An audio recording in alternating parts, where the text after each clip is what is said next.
Madhurawada government high school. ఇందులో సుమారుగా 3500 మంది విద్యార్థులు చదువుతారు. వాళ్ళంతా ఏంటంటే ఈ పరిసర ప్రాంతాల నుంచి వస్తుంటారు, కానీ వాళ్ళు ఇక్కడికి రావడానికి చాలా కష్టపడాలి. ఇప్పుడే చూస్తున్నాం, ఆ పిల్లవాడు ఆ రైలింగ్ మీద నుంచి అటువైపు దుంకి ఇటు వెళ్ళడం వల్ల చాలా ప్రమాదాలు జరుగుతాయి. వీళ్ళ యాక్సిడెంట్లు జరగడం, తర్వాత వీళ్ళ లైఫ్ కూడా, వీళ్ళ ప్రాణాలకు కూడా దోకా ఉంది. అందువల్ల ఏంటంటే ఈ ప్రాంతంలో ఒక ఫుట్ ఓవర్ బ్రిడ్జ్ నిర్మాణం చేయాలని చెప్పేసి పెద్ద డిమాండ్ ఇక్కడ. మన అవంతి శ్రీనివాసరావు గారి అమ్మాయి ఇక్కడ కార్పొరేటర్, ఆవిడ ఇక్కడ 60 రోజుల లోపల ఇది చేస్తామని ఒక 30 రోజుల కింద ఒక శంకుస్థాపన కూడా చేయడం జరిగింది. జై భారత్ నేషనల్ పార్టీ నుంచి డిమాండ్ ఏంటంటే దీన్ని త్వరగా చేపట్టాలి. సాధారణంగా చాలా చోట్ల ఏమవుతుందంటే వెంటనే శంకుస్థాపనలు జరుగుతాయి కానీ పనులు జరగవు. అందువల్ల మేము జీవీఎంసీ కమిషనర్ గారిని కూడా అడుగుతున్నాం. మా జై భారత్ నేషనల్ పార్టీ తరఫున మా లెటర్ హెడ్ మీద కూడా ఒక సబ్మిషన్ చేస్తాం వారికి. ఈ ఫుట్ ఓవర్ బ్రిడ్జిని త్వరగా మీరు పూర్తి చేయాలి, లేకుంటే ఇక్కడ చాలా ప్రమాదాలు జరిగే అవకాశం ఉంది. విద్యార్థులకు, తర్వాత ముఖ్యంగా మహిళలకు ఇదంతా కూడా చాలా ఇబ్బందికరమైన పరిస్థితి. ఇక్కడ అబ్బాయిలు అయితే దీన్ని దుంకి వెళ్ళిపోతారు, కానీ అమ్మాయిలు చాలా దూరంగా వెళ్ళి వాళ్ళు తిరిగి వెళ్లాల్సిన పరిస్థితి. అందువల్ల ఇక్కడ ఈ సమస్యను ముందుకు తీసుకొచ్చి జై భారత్ నేషనల్ పార్టీ మా భీమిలి కన్వీనర్ అనిల్ గారు ఈ సమస్యను ముందుకు తీసుకురావడం, ఇక్కడ అనేక మంది విద్యార్థులు కూడా ఇందులో పాల్గొనడం, తర్వాత ఇక్కడ సంతకాల సేకరణ కూడా జరిగింది. ఈరోజు ఎంతోమంది ఇక్కడ సంతకాలు జరిగింది. తర్వాత ఈ ఫామ్స్లో కూడా వాళ్ళు సంతకాలు పెట్టారు ఇది కావాలని.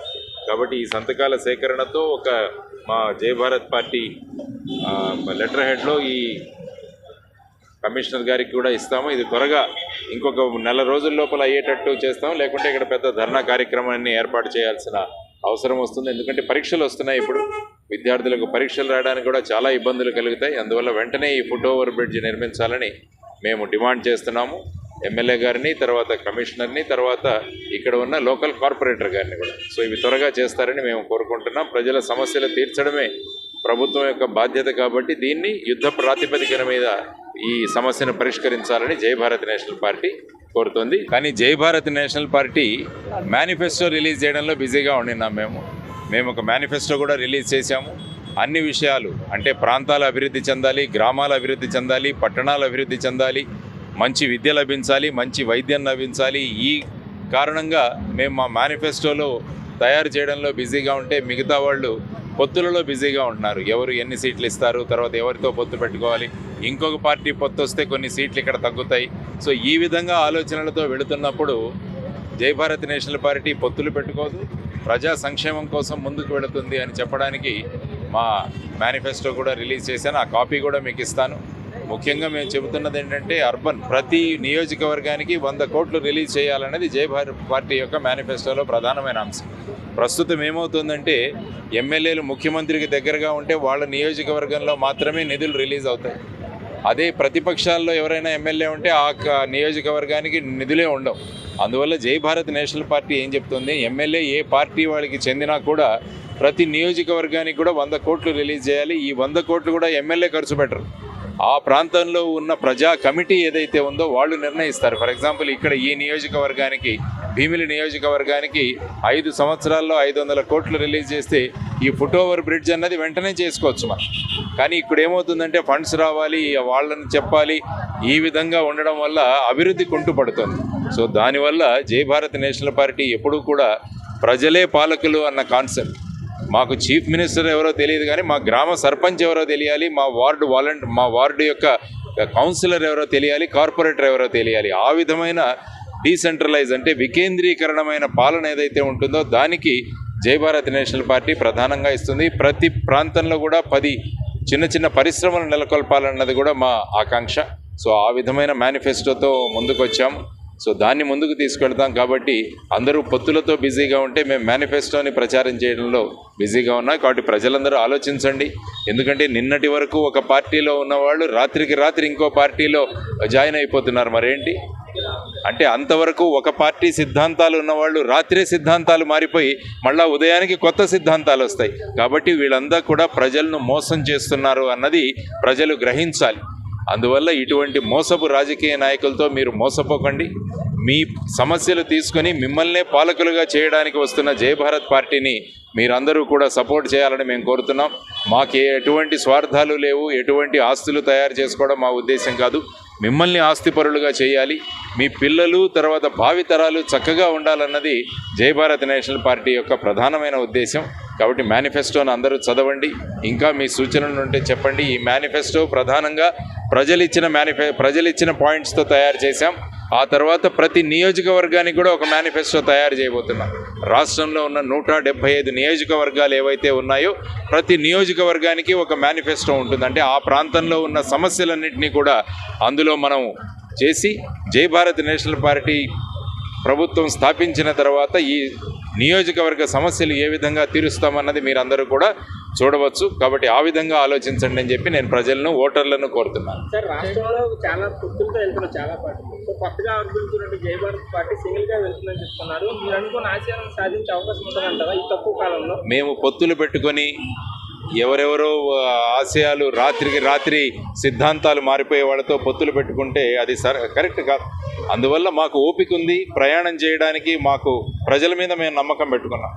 అందువల్ల మేము దీర్ఘకాలం పోరాడతాం, దీర్ఘకాలం ప్రజా చైతన్యానికి మేము ముందుకుంటాం. కాబట్టి ఈ పొత్తులతో ఏదో ఒకరిద్దరికి ఎమ్మెల్యేలు వస్తే సరిపోతుందన్న భావాలతో చాలామంది పనిచేస్తున్నారు. కానీ జై భారత్ ఆ విధంగా ఆలోచించే పార్టీ కాదు.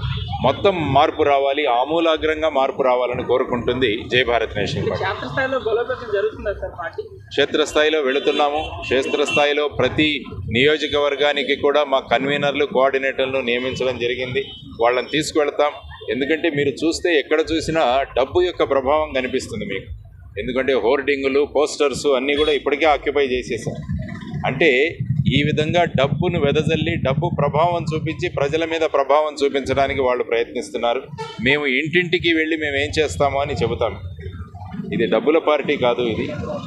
కాబట్టి మా తక్కువ బడ్జెట్తో ప్రజల్ని ఎలా చేరాలన్నది మేము కోరుకుంటాం. ఇదివరకు ఇలాంటి జై భారత్ లాంటి పార్టీ కూడా చాలా వచ్చాయి సార్ రాష్ట్ర వ్యాప్తంగా కూడా. వాళ్ళు కూడా డబ్బు లేకుండా, ఆర్థిక లావాదేవీలు లేకుండా రాజకీయాలు చేసి ప్రజల్లో ఒక అవేర్నెస్ తీసుకొచ్చే ప్రయత్నం చేసి విఫలమయ్యే పరిస్థితి ఉంది సార్. కానీ జై భారత్ అది అధిగమించే పరిస్థితి ఉంది సార్. వాళ్ళు విఫలం కాలేదు, ఒక ప్రయత్నం చేశారు. కాబట్టి ప్రజల్లో చైతన్యం తీసుకురావడం చాలా అవసరం. ఇప్పుడు చూడండి రాష్ట్రంలో రోడ్లు ఎలాగున్నాయో పరిస్థితి. మరి ఈరోజు మేము మినిస్టర్లు ఏం మాట్లాడుతున్నారు, మేము ఒక స్కీమ్ ఆపేస్తే మొత్తం రోడ్లనన్నీ బాగు చేయి. చాపండి స్కీమ్, ఒక స్కీము ఒక సంవత్సరం ఆపేసి రోడ్లు బాగు చేయండి, అందరూ బాగుంటారు. కానీ స్కీములే వెళ్ళాలి ప్రజల్లోకి అని చెప్పేసి రోడ్లను ఈ విధంగా దుస్థితి చేసి ఎన్ని యాక్సిడెంట్లు అవుతున్నాయి చూడండి.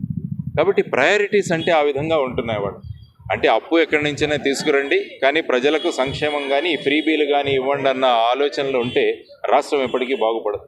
అందువల్ల ఈ ఫ్రీబీలు అన్నవి కాకుండా అభివృద్ధి అన్నది చాలా ముఖ్యమని జై భారత్ నేషనల్ పార్టీ నమ్ముతుంది. ఆ విధంగా ముందుకు 2024 ఎన్నికల్లో ఎన్ని స్థానాల్లో పోటీ చేసే అవకాశం ఉంది, లేదా దాని నుంచి ఏమైనా క్లారిటీ ఉందా? మాకు ఇప్పటికే చాలా నియోజకవర్గాల నుంచి అభ్యర్థులు వస్తున్నారు. ఫర్ ఎగ్జాంపుల్ భీమిల నుంచి మన అనిల్, తర్వాత అనేక మంది విద్యార్థులు, బాగా చదువుకున్న వాళ్ళు, ఉద్యోగాలు చేస్తున్న వాళ్ళు. మాకేమీ స్వార్థం లేదు సార్, మేము వచ్చి ప్రజల కోసం పనిచేస్తామన్న వచ్చినవాళ్ళు.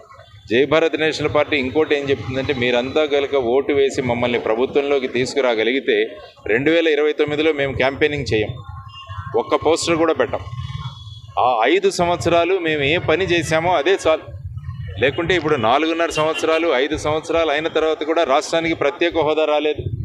మరి మేము సిద్ధం అంటున్నారు. ముందు ప్రత్యేక హోదా తెచ్చి సిద్ధం అని చెప్పండి. మీ పార్టీ అయినా ఆల్టర్నేటివ్ ఏమైనా ఉందా సార్ సిద్ధం అనే దానికి? అంటే ఆల్రెడీ జనసేన, టీడీపీ మేము సిద్ధం అనే ఒక పోస్టర్తో ఉన్నాయి. జై భారత్ ఏమైనా అల్టిమేట్గా ఏమన్నా ఉందా సార్? పగలతో వాళ్ళు వస్తున్నారు, ప్రజల కోసం మేము వస్తున్నాం, మేము సిద్ధమని చెప్తున్నాం. మేము ప్రజల కోసం మేము సిద్ధమని చెప్తున్నాం. అందువల్ల ప్రత్యేక హోదా తీసుకురావడం అన్నది చాలా ముఖ్యం. ఈ 10 సంవత్సరాలు ఎందుకు రాలేకపోయారు ప్రత్యేక హోదా ఆలోచించండి.